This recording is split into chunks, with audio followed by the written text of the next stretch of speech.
नमस्कार दोस्तों, मैं अंकुर उपाध्याय स्वागत करता हूं आप सभी का आपके अपने YouTube channel share market analysis में।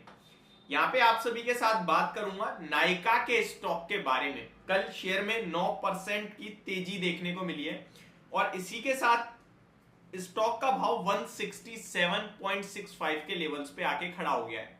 अब सवाल ये उठता है कि ये जो शेयर एक जमाने में आपके लिए 300, 350 और 400 पे ट्रेड करता था और लोग खरीदने के लिए तैयार थे, वही गिरते गिरते 140 रुपए के करीब तक आया। इनफैक्ट लो तो इसने 114 का लगाया है और अभी ये स्टॉक दोबारा रिकवरी दे रहा है। क्वार्टरली नंबर्स आए थे कंपनी के जो कि बाजार को पसंद आए और उसके बाद से ही तेजी इसमें बनना शुरू हुई है। अब क्या इसमें निवेश करने का, खरीदने का मौका है या फिर यहां पे निकल जाए, वो एक बेटर ऑप्शन है। इसी को समझने की जानने की कोशिश करते हैं। देखिए, मैं आपको बताना चाहता हूं नायका को लेकर दो तरीके के व्यू हैं। जो लोग प्रॉपर फाइनेंशियल्स वैल्यूएशंस देखते हैं वो यही कहेंगे यार ये बहुत महंगा है, और जो लोग कहते हैं ई कॉमर्स कंपनी है, ग्रोथ बहुत तेज हो सकती है, वो अडॉप्ट करते हैं, इस स्टॉक को खरीदने के लिए प्रेफर करते हैं।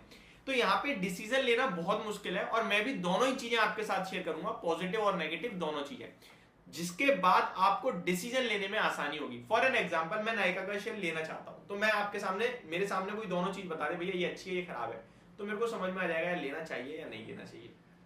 ठीक है जी, तो शुरू करते हैं स्टॉक के फाइनेंशियल्स के साथ। 168 की क्लोजिंग है, 9.25 की तेजी के साथ बंद हुआ है। पहले मैं आपको बताना चाहता हूं कंपनी के जो रिसेंट नंबर्स आए हैं सितंबर क्वार्टर में। कंपनी का 5.42 करोड़ से 5.42 करोड़ के प्रॉफिट के सामने 7.8 करोड़ का प्रॉफिट आया quarter on quarter. Year on year basis पे 5.19 करोड़ के प्रॉफिट के सामने 7.8 करोड़ का प्रॉफिट था। सेल्स की बात करें तो 1421 करोड़ से बढ़कर 1507 करोड़ की क्वार्टर ऑन क्वार्टर सेल थी। ईयर ऑन ईयर बेस पे 1230 करोड़ के सामने 1507 करोड़ की सेल थी। तो सेल और प्रॉफिट दोनों जंप करता हुआ दिखा है। इसी के साथ बीते 12 महीने का प्रॉफिट 24 करोड़ का है और बीते 12 महीने की सेल 5700 करोड़ की है। अब ई कॉमर्स को हम वैल्यूएशन ज्यादा क्यों देते हैं? क्योंकि इनकी ग्रोथ पोटेंशियल बहुत होती है।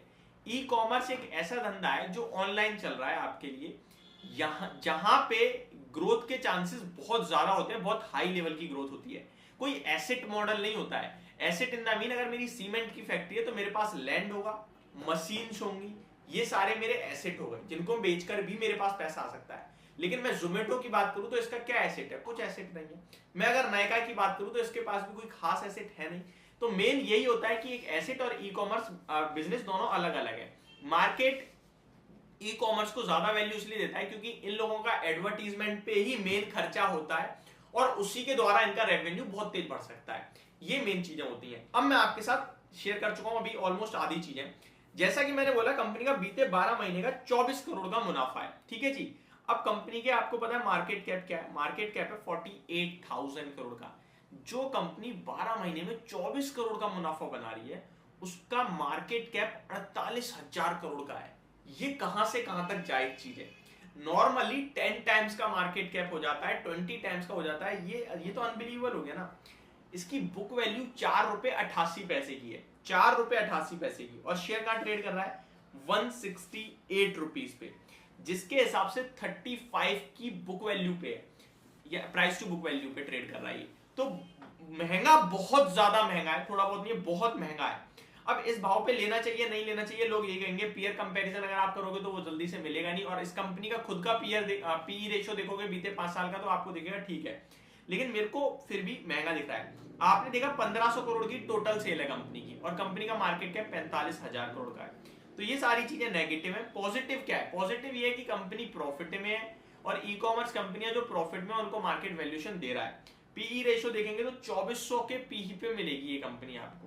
तो बहुत महंगा डेफिनेटली है, बट आपको लेना है नहीं लेना है उसके लिए मेरे हिसाब से वैल्यूएशंस देखते हुए और कंपनी के फाइनेंशियल देखते हुए तो आपका मन बनेगा नहीं लेना चाहिए। अब आ जाते हैं टेक्निकल्स पे। टेक्निकली स्टॉक में जो कल तेजी आई है, इसके हिसाब से इसमें एक ब्रेकआउट आया है, जहां पे ये स्टॉक डेफिनेटली आपको सजेस्ट करेगा कि लेना चाहिए। टारगेट जो निकल के आ सकते हैं 188 टू 200 रुपीज के लेवल्स आ सकते हैं।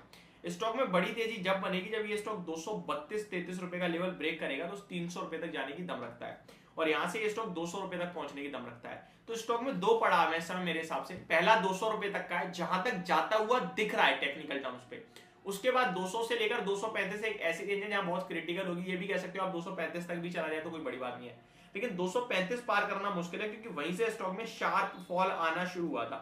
235 पार करेगा तो 300 रुपए के लेवल दिख सकते हैं आपको, जिसपे और महंगा हो जाएगा स्टॉक। तो वैल्यूएशन वाइज तो रीजनेबल नहीं है, लेकिन टेक्निकल टर्म्स पे अगर आप ले रहे हो तो मेरे लिए एक हथियार होता है, वो है स्टॉप लॉस। मैं इस स्टॉक का डिप का वेट करूंगा, 150-55 रुपए का मेरा स्टॉप लॉस बनेगा और उसके आसपास मैं खरीद सकता हूं, यानी 160 पे ले लेता हूं मैं, तो 150 10 रुपए का मेरा स्टॉप लॉस है, मैं झेल सकता हूं तो लूंगा, अदरवाइज नहीं। टारगेट 188 टू 200 के बनेंगे, तो टेक्निकली खरीदूंगा मैं, फाइनेंशियल्स को देखते हुए नहीं लूंगा। अगर आप फाइनेंशियल्स को देखते हुए ले रहे हैं तो फिर आपकी मर्जी है, और टेक्निकल्स को देखते हुए ले रहे हैं तो आप स्टॉप लॉस जरूर लगाना। ये मेरी तरफ से आपके लिए राय होगी नायका के स्टॉक को लेकर। होप आपको ये पूरी वीडियो समझ में आई होगी, पसंद भी आई होगी। Thank you so much for watching this video, have a great day guys.